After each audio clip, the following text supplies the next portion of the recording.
Amelia Brown awoke before dawn to the soft chime of her alarm, heart racing with excitement. Today was meant to be her crowning achievement, the formal swearing-in ceremony at the state capitol, where she would take the oath as a Superior Court judge for Fulton County. After a decade as a respected federal public defender and 3 years clerking for a distinguished appellate justice, she had navigated every hurdle: thousands of hours of pro bono service, rigorous evaluations by the bipartisan nominating commission, and personal interviews with the governor himself. Her preparedness was legendary. Colleagues lauded her meticulous briefs, community leaders celebrated her mentorship, and law school students admired her integrity. By 7 a.m., Amelia was seated at her kitchen table in Brookhaven, sipping strong black coffee as she reviewed the bound judicial opinions she was to sign later that morning. Her husband, David, pressed a fresh copy of the Atlanta Journal-Constitution into her hand. The front page headline blazed, "Historic Appointment: Amelia Brown to become Fulton County's first black female Superior Court judge." A lump formed in Amelia's throat, equal parts pride and awe. At 9:15 a.m., dressed in a tailored navy suit and her grandmother's pearl earrings, she drove through dew-slick streets to the marble facade of the State Bar Building. Sunlight glinted off its pillars as she joined a small procession of colleagues who congratulated her with warm smiles. Inside the wood-paneled lobby, the atmosphere hummed with anticipation. She was led to Committee Room 2B, where a 5-member ethics panel waited behind a long oak table. At their side stood a small contingent of governor's staffers, holding ceremonial legal pads. The committee chair, a stern white woman with silver hair and wire-rimmed glasses, opened a plain manila envelope and slid its single sheet across the polished surface. Amelia's pulse quickened. "Ms. Brown," the chair began, voice measured, "before we administer your commission, we must address an outstanding matter. Your 2019 financial disclosure was filed 1 day past the statutory deadline. Under Rule 4C of the bar's regulations, this constitutes an ethics violation." Amelia blinked. "1 day late," she echoed softly, reaching for her own copy of the filing receipt, time-stamped 8:15 a.m., the business day after the due date. "It was an administrative oversight," she explained, offering the receipt with steady hands. "I made no attempt to conceal any assets. The report was completed in full and filed as soon as I realized the error." The chair flicked through a thick binder of precedent. "Rule 4C is applied strictly," she replied. "No exceptions. Therefore, your commission will be stayed until a formal ethics review is completed." A stunned silence fell. Amelia felt as though the floor had dropped from beneath her. She pictured the late nights hunched over case files, the students she had tutored, the victims she had defended, and now a single missed deadline imperiled her entire career. She opened her mouth to protest, to remind them of her unblemished record, but the governor's aide gently touched her arm, signaling it was time to step aside. In the governor's waiting area, she watched news crews who had gathered for her ceremony shift their lenses, sensing a breaking scandal. Word spread within hours. Bar Halt's historic appointment over ethics slip blared online headlines. Social media lit up with snarky commentary. Can't even manage her own paperwork. Rules are rules, and worse. Even her closest friends offered cautious condolences rather than unreserved support. That evening, back in her study, Amelia sat surrounded by framed degrees, mission statements, and photographs of courtroom victories. Her grandmother's pearl earrings lay on the desk, like watchful eyes. The weight of injustice settled around her, but so did a steely resolve. She tapped her fingers on the receipt, then opened a fresh document titled Appeal Brief Outline, Disparate Treatment and Racial Bias. As the Atlanta skyline faded to pastel dusk through her window, Amelia made her vow. This setback would not define her. She would shine a light on the double standard, marshal every legal strategy at her disposal, and fight not only for her own commission, but for every lawyer of color who had ever been sidelined by hidden biases. In that quiet moment, she transformed grief into purpose, and the battle for her rightful place on the bench had officially begun. The morning sun slanted through the state bar's wood-paneled corridor as Amelia returned for her informal follow-up, dossier in hand. She passed the committee room 2B, where murmured voices slipped through the frosted glass. Today's agenda: answers. But the polite questions, dates of her filing, notarization methods, felt like theater. Each panel member's clipped tone crackled with unspoken judgment. When it ended, Amelia slipped back to her solo practice's makeshift office, the thrill of betrayal still fresh. She booted up her laptop and opened the bar's online disciplinary database. Page after page, she logged every Rule 4C case since 2010. Dozens of attorneys whose disclosures had been filed weeks late. White men, high-profile partners, some even submitting false information. Yet all had received private reprimands or simple waivers. Not one had been publicly stayed. Amelia created a spreadsheet. Names, dates, infraction details, sanctions imposed. She color-coded each outcome. Green for waivers, yellow for private censure, red for public stay. The pattern leapt off the screen. 0% of white male lawyers faced a stay, while 100% of women of color did. She cross-referenced the state's attorney directory demographic data and discovered that of the 12 stays in the past decade, 10 involved Black or Latina attorneys. Her fingers flew as she drafted emails to retired judges who had served on past ethics panels, requesting anonymized case notes, to law school colleagues, asking for leads on similar incidents, and to her mentor, Judge Evelyn Carter, asking for advice on weaving these statistics into a constitutional equal protection argument. That afternoon, Amelia met Judge Carter at a quiet cafe. Over mugs of steaming tea, she laid out her findings: the spreadsheet, statistics, and a handful of anonymized affidavits from attorneys who'd gotten a pass under identical circumstances. Judge Carter listened, tapping her spoon against the rim. "These aren't clerical errors," Carter said softly. "They're selective enforcement, thinly veiled discrimination." She slid Amelia a business card. "Contact the Civil Rights Bar. We'll need their resources for a Title VII claim alongside your appeal." Back in her office, Amelia drafted her coalition letter. Law firm diversity officers, the Georgia Association of Black Women Attorneys, and municipal civil rights groups. She outlined a 4-point plan: statistical rebuttal, sworn declarations, legal precedent briefing, and public interest advocacy. Each step designed to tear down the veil of impartiality the bar had so carefully erected. As dusk settled, Amelia gazed at her screen, rows of data shimmering like embers. The rules, once presented as objective, now lay exposed as tools of exclusion. She felt the long shadow of that single ethics slip transform into a rallying cry to dismantle the double standard, illuminate the bias, and ensure that no lawyer of color would ever be silenced behind a curtain of false neutrality again. Armed with her spreadsheet of disparate treatment data and backed by Judge Carter's counsel, Amelia Brown spent Monday drafting letters to a carefully chosen network of allies. By Wednesday, she had secured agreements from 3 key groups: the Georgia Association of Black Women Attorneys, GABWA, the Atlanta Bar Diversity Initiative, and the Southern Center for Civil Rights. Each offered different strengths. GABWA would mobilize female attorneys of color for affidavits. The Bar Diversity Initiative would supply pro bono research analysts, and the Southern Center would handle any parallel federal civil rights litigation. Thursday afternoon found Amelia in a small conference room at GABWA's downtown offices. 20 accomplished Black women attorneys, partners at prestigious firms, law professors, and nonprofit litigators gathered around a polished mahogany table.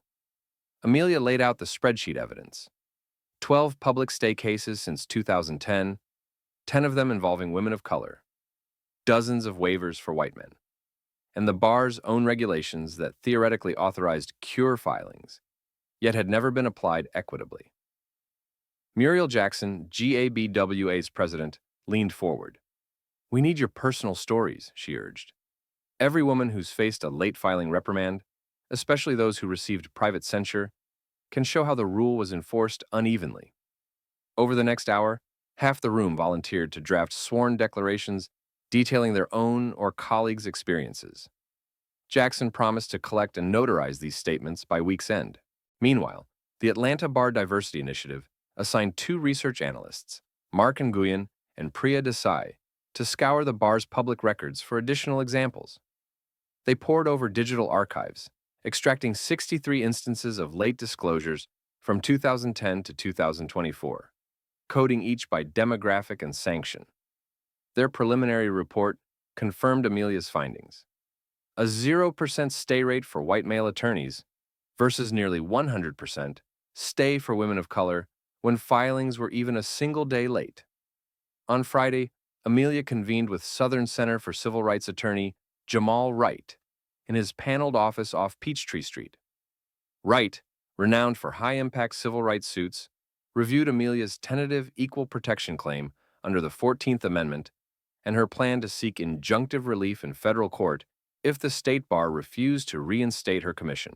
He agreed to draft the complaint, charging the state bar with selective enforcement and racial discrimination, and requesting both declaratory and injunctive relief to prevent further stays on her commission and the commissions of any similarly situated attorneys. As the weekend approached, the coalition's machinery hummed. GABWA affidavits landed in Amelia's inbox. Nguyen and Desai's detailed statistical appendix neared completion. Wright's draft federal complaint took shape, and Amelia herself revised her state court mandamus petition to include the fresh cure doctrine argument bolstered by her coalition's findings. By Monday morning, she was ready to file both her appeal to the Georgia Court of Appeals and a parallel federal civil rights lawsuit. Standing in her Brookhaven home office, Amelia felt the weight of her coalition behind her, a network of voices powerful enough to shatter the state bar's thin pretense of neutrality. With her filings finalized, she sat back, exhaled, and whispered, "Let's bring them into the light." The battle for justice was no longer hers alone. It was the collective fight of every ally she had rallied to her side. Courtroom 2B of the Fulton County Superior Court smelled of polished wood and old paper as Amelia Brown stepped before presiding Judge Harriet Solis and her two colleagues, Senior Judge Robert Chambers and Judge Elaine Vargas. The late morning light filtered through high-arched windows, illuminating the three justices' benches and the green-covered tables below, where Amelia's exhibits, numbered binders, charts, and a USB drive, lay meticulously arranged. Across from her, Bar Counsel Gregory Whitman sat poised to defend the state bar's absolute deadline rule, habitually wielding its zero-tolerance logic as if immune to context. Amelia rose with calm certainty. "Your Honors, I do not dispute that I filed my disclosure one day late," she began, voice clear and measured. "But when identical or more egregious infractions by my white male colleagues were routinely waived, it was not the letter of the rule that governed. It was selective enforcement cloaked in the guise of neutrality." She clicked her remote and projected Exhibit D, a bar graph drawn from the coalition's research. Of 63 late filing cases since 2010, 0% of white men received a public stay, whereas every woman of color did. Gasps rippled through the packed gallery of attorneys and law students. Judge Solis leaned forward. "Ms. Brown, Bar Counsel insists the rule admits no exceptions. How do you reconcile that with your chart showing widespread waiver?" Amelia nodded respectfully. "With respect, Your Honor, the bar's own cure provision exists precisely to prevent harsh outcomes for good faith errors. Its wholesale abandonment in my case, but not theirs, demonstrates arbitrary and capricious application." She introduced Exhibit C, affidavits from 5 former ethics panel members confirming that the committee regularly invoked good cause cure for late disclosures until it was politically inconvenient. Whitman attempted to interrupt, but Judge Chambers cut him off. "Counsel, can you cite a single instance where a waiver was denied under similar circumstances?" Whitman scrolled through his notes, faltered, and shook his head. Judge Vargas then invited Amelia's only expert witness, Professor Laura Mendoza of Emory Law, to the stand. Mendoza testified on cognitive bias research. Committees unconsciously penalize outgroup members more harshly, turning neutral rules into weapons of exclusion. She cited studies showing that implicit bias infects disciplinary actions across professions. After 3 hours of argument, Judge Solis rose to deliver the bench's unanimous opinion. Her voice carried both firmness and empathy. We find that the state bar's rigid, context-free application of its deadline rule to Ms. Brown, while routinely waiving identical infractions by others, constitutes arbitrary and capricious action. The petition for writ of mandamus is granted. The bar must process Ms. Brown's commission forthwith. As the gavel fell, relief and vindication swept through Amelia's supporters. Cameras flashed, colleagues embraced, and even bar counsel offered a curt nod of respect. In that charged moment, Amelia Brown had not only reclaimed her own future on the bench, but dealt a decisive blow against a racist precedent, masquerading as impartial rulemaking. 2 weeks after the Superior Court's mandamus order, Amelia prepared to argue her appeal before the Georgia Court of Appeals. On a crisp Thursday morning, she entered the marbled appellate courtroom with her team. Judge Carter, Jamal Wright, and 2 Gabler representatives clutching their sworn affidavits. The 3-judge panel, Judges Arrington, Bowman, and Carter, greeted her with polite nods. Amelia's opening brief reasserted the Superior Court's finding of arbitrary enforcement, buttressed by her coalition's exhaustive statistical appendix and expert testimony on implicit bias. Amelia spoke with quiet authority. Your Honors, this appeal is not merely about correcting one injustice. It is about reaffirming the promise of equal protection under our laws. The bar cannot selectively wield its own rules to exclude attorneys of color under the pretense of uniformity. She highlighted Judge Solis's findings and detailed how, after the injunction, the bar's registrar had cleared 10 other state commissions, 8 held by women of color, once the bias in their processes was publicly exposed. When she concluded, the courtroom was silent, the weight of her logic hanging between the judge's unspoken deliberations. That afternoon, the Court of Appeals issued a 1-page per curiam opinion. We find that the application of Georgia Bar Rule 4C to Ms. Brown, absent equitable considerations routinely granted to others, was arbitrary and in contravention of the Administrative Procedure Act. The stay of her Superior Court commission is vacated. The state bar is directed to finalize her commission forthwith. Amelia felt the tension break as warmth spread through her body. Vindication not just personal, but institutional. Back in the hallway, reporters crowded her, pressing microphones. Amelia paused, took a steadying breath, and said, "Today, the rule of law prevailed over prejudice. I look forward to taking the oath and serving every Georgian with fairness." Within days, the bar sent her formal commission documents, and the governor's office set a swearing-in date.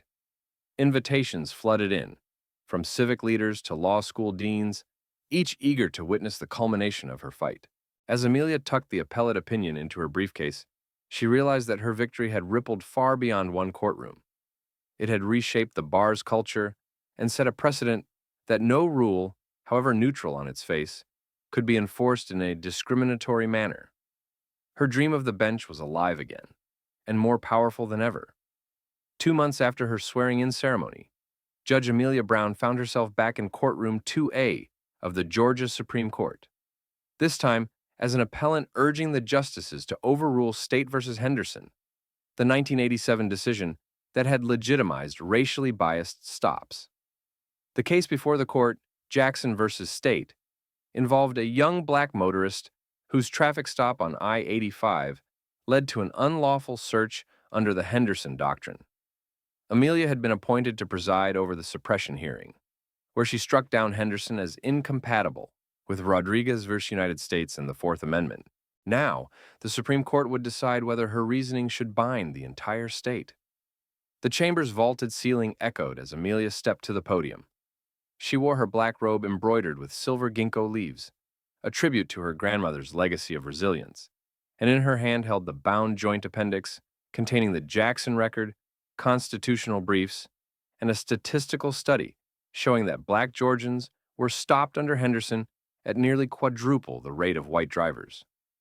Chief Justice Bell, Associate Justices Marquez, Feldman, and Liu, she began, voice firm. We ask this court to recognize that State v. Henderson stands in irreconcilable conflict with controlling United States Supreme Court precedent, most notably Rodriguez's prohibition on extending traffic stops beyond mission-critical tasks, and the Equal Protection Clause's guarantee against racially disparate enforcement. To continue applying Henderson is to perpetuate unconstitutional profiling. Amelia guided the court through her earlier findings. The daycare children huddled under desks during the Aurora Tower blaze, the flawed traffic stop that birthed Henderson, and the subsequent federal decisions narrowing Terry's scope. She displayed side-by-side excerpts of Henderson and Rodriguez, then introduced a heat map of Fulton County, showing saturation patrol zones where pretextual stops surged. Her presentation combined legal analysis with human impact. The transcripts of motorists' shock at being pulled over for a broken taillight when none existed, and affidavits from community leaders attesting to long-standing distrust. Opposing counsel from the Attorney General's office rose to defend Henderson as a settled precedent that only the legislature or this court could change. Amelia gently countered, "Courts routinely reconcile their own precedents with evolving Supreme Court doctrine. To refuse to do so here would be to abdicate our duty to uphold constitutional rights." After 2 days of argument, the Supreme Court retired to consider. On a damp autumn morning, Amelia returned for the decision. Chief Justice Bell's measured voice filled the hushed courtroom. "Today, we hold that State v. Henderson is overruled.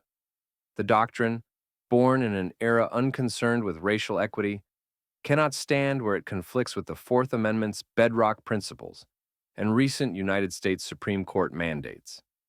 All lower courts shall apply traffic stop protections consistent with Rodriguez and this opinion, effective immediately." A murmur of disbelief and triumph rippled through the benches. Amelia felt tears sting her eyes as the gavel fell. Outside, protesters and civil rights activists cheered in the Capitol rotunda. News flashes declared, "Georgia ends racial profiling stop rule." Her name joined those of legal pioneers who reshaped the law. Back at her chambers, Amelia reviewed the written opinion, crisp analysis, respectful citation of precedent, and a closing exhortation that justice demands continual vigilance against doctrines that entrench inequality. She pinned the document next to her bench plaque, the ink still fresh. That evening, in a quiet moment beneath the glow of her desk lamp, Amelia reflected on the journey from a stalled commission to a triumphant dismantling of Henderson. She thought of the young black lawyer she had mentored, now free from the shadow of profiling, and of every Georgian who would drive home tonight without fear of unconstitutional stops. In that victory, Amelia Brown saw the true power of the judiciary to correct past wrongs and chart a future of equal justice under law. On a bright winter morning, the Fulton County Courthouse overflowed with anticipation. Banners reading, "Welcome Judge Brown," flanked the grand marble staircase, and a milling crowd of family members, legal colleagues, community activists, and law school students filled the rotunda.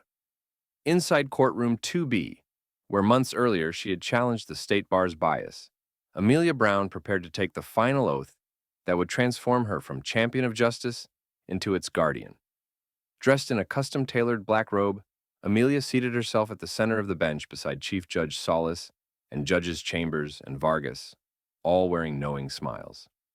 Before them stood her husband David, her grandmother Evelyn Carter, GABWA representatives, and a contingent from the Southern Center for Civil Rights. A hush descended as the court clerk began the administration of the oath.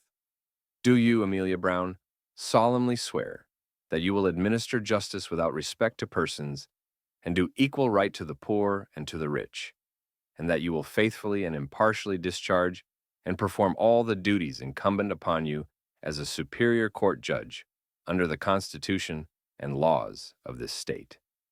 Amelia raised her right hand, placed her left on the family Bible passed to her by her grandmother, and answered clearly, "I do." The gavel struck once, and applause thundered through the room. Amid hugging tears and heartfelt congratulations, Amelia walked down the aisle, pausing to embrace the mentors and allies who had made her triumph possible. That afternoon, the new Judge Brown held her first public session, welcoming self-represented litigants, attorneys, and community observers into an open courtroom that symbolized her commitment to transparency. She began with a brief speech. Today, I stand not only as the first Black woman to serve in this seat, but as a reminder that justice must be actively protected against bias, whether blatant or subtle. This bench is a place where every voice will be heard, every case examined with equal care, and every person treated with dignity. In the months that followed, Judge Brown launched several initiatives, bench and bar dialogues, inviting prosecutors, public defenders, and community advocates to discuss policing practices, law in action, school visit programs to demystify the justice system for students, and an annual review of old cases offering new hearings for defendants whose convictions stemmed from egregious stops under the overturned Henderson Rule. Her courtroom decisions reflected her dual legacy: well-reasoned rulings that reinforced Fourth Amendment protections and compassionate sentencing reforms that considered defendants' backgrounds and rehabilitation potential. National legal journals praised her opinions as elegant in logic, profound in empathy, and law schools adopted her landmark Jackson and Mandamus opinions into their curricula. 1 year after her investiture, a mural was unveiled outside courtroom 2B, depicting Amelia in her robes with the scales of justice behind her and the words, "Equal justice under law," below. The diverse crowd that gathered, including former skeptics who had watched her fight, cheered and shared stories of how her journey had inspired their own. As twilight settled over Atlanta, Judge Brown stood alone on the courthouse steps, gazing at the mural illuminated by soft uplights. She ran her hand across the cool stone, recalling every challenge: the ethics hearing that nearly derailed her career, the coalition that rallied to her cause, the courtroom victories that reshaped state law, and the community bonds she forged along the way. In that quiet moment, Amelia Brown understood that her oath extended beyond legal texts. It bound her to the people she served, the precedents she overturned, and the promise of a justice system transformed. With a final, resolute breath, she turned toward the glowing courthouse doors and stepped inside, ready to craft the next chapter of her enduring legacy of equality.